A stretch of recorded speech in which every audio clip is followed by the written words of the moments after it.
Hello everyone, welcome to Sanjeet physics school. तो आज हम लोग देखने वाले हैं न्यूक्लियर फोर्स।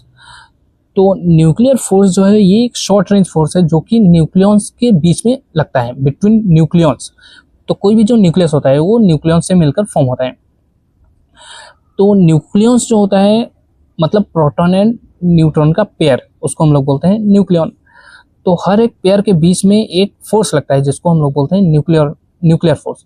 एंड ये जो फोर्स होता है ये शॉर्ट रेंज फोर्स होता है। मतलब ये जो कोई भी एक न्यूक्लियन है तो उसके आसपास के नाइबरिंग न्यूक्लियन से ही ये फोर्स एक्ट होता है, ना कि उसके बाहर कोई भी न्यूक्लियस से।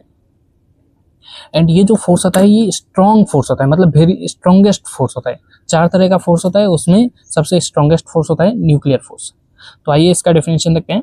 It is the strong short range attractive force between nucleons that binds them together inside the atomic nucleus and overcome the electrostatic repulsion between protons।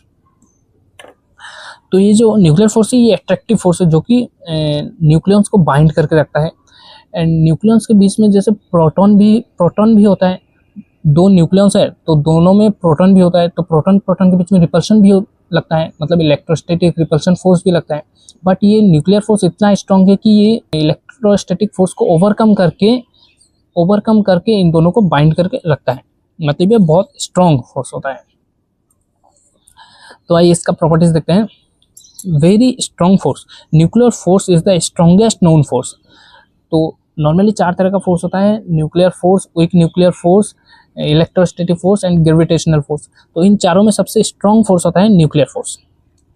And this is short range force. Short range, it acts only over a very small distance, approximate 10 to the power -15 metre या फिर femtometre, 1 फेम्टोमीटर बोल सकते हैं। Beyond this range the force becomes negligible. मतलब इस range के बाहर ये फोर्स बहुत ही एक्सपोनेंशियली ड्रॉप हो जाता है, मतलब नेग्लिजिबल हो जाता है। मतलब ये अल्टीमेटली शॉर्ट रेंज फोर्स है। Charge independent, nuclear force acts equally between proton neutron and proton neutron pair independent of electric charge. ये जो फोर्स है ये चार्ज से मतलब नहीं, ये प्रोटॉन के बीच में भी एक्ट करेगा, प्रोटॉन न्यूट्रॉन के बीच में भी एंड न्यूट्रॉन के बीच में भी।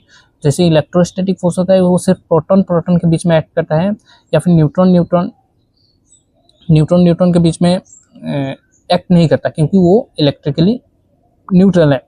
बट जो न्यूक्लियर फोर्स है वो चार्ज इंडिपेंडेंट है, इसको चार्ज से कोई मतलब नहीं, ये कोई भी पार्टिकल के बीच में एक्ट कर सकता है। तो ये था न्यूक्लियर फोर्स एंड इसका properties. I hope you understand. इस वीडियो को इतना ही, थैंक यू।